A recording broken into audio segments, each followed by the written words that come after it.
Pendapat yang paling kuat pada makmum membaca Al-Fatihah atau tidak di belakang imam, yang disepakati oleh para ulama, yang saya sebutkan dulu yang disepakati ya. Yang disepakati adalah kalau sholatnya sir, tidak ngerasin suara, seperti misalnya duhur, asar, kemudian rakaat ketiga maghrib dan 2 rakaat terakhir isya, gitu kan? Ini namanya sholat sir, kecilin suara. Maka wajib makmum membaca Al-Fatihah.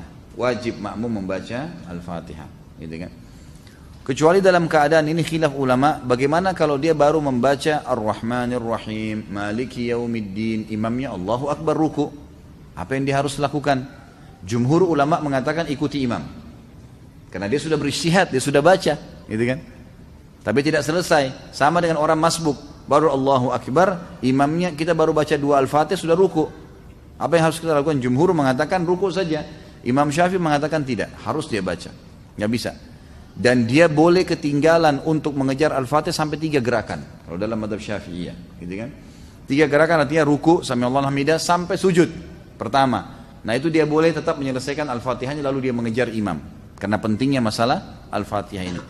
Tapi kalau sholatnya jahar, ngerasin suara, subuh, 2 rakaat pertama maghrib, gitu kan? 2 rakaat pertama isya, maka ini hukumnya jumhur mengatakan tidak ada bacaan bagi makmum, kecuali imam memberikan jeda waktu.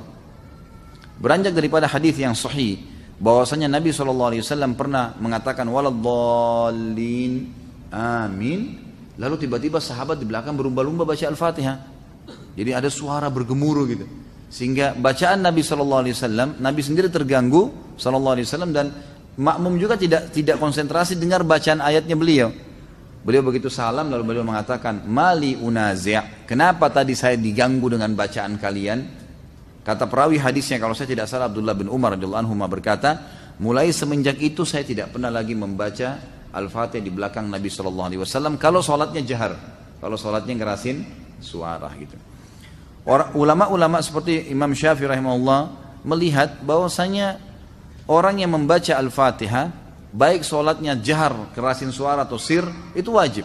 Beranjak daripada hadis Nabi SAW yang berbunyi, tidak ada sholat bagi orang yang tidak membaca Al-Fatihah.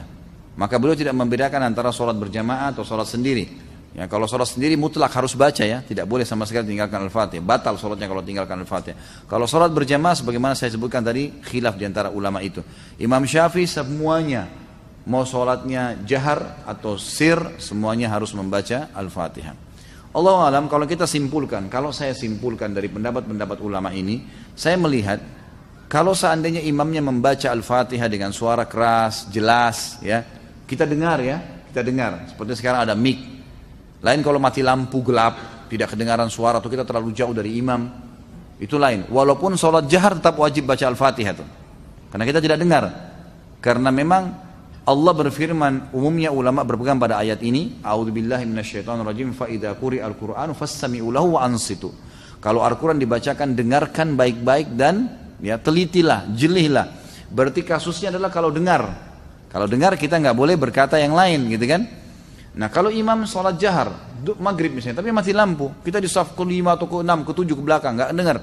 Atau sholat di belakang, perempuan nggak dengar sama sekali. Mereka tetap baca Al-Fatihah, selama tidak dengar. Tapi kalau mereka dengar Al-Fatihah itu, seperti tadi imam kita Masya Allah membaca misalnya, kita dengar.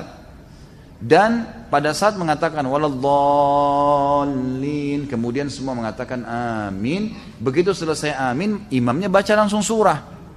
Nah ini Allahu alam, yang lebih dekat pendapat ulama mengatakan tidak lagi baca Al-Fatihah. Kembali kepada hadis, ya, bacaan imam adalah bacaan makmum. Itu sudah ada hadis yang menjelaskan masalah itu.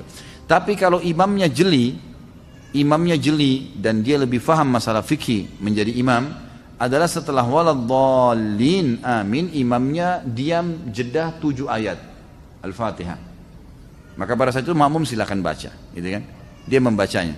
Jadi ini tinggal tergantung bagaimana kondisi imam memberikan dia kesempatan. Allahu a'lam. Pendapat yang paling kuat pada makmum membaca Al-Fatihah atau tidak di belakang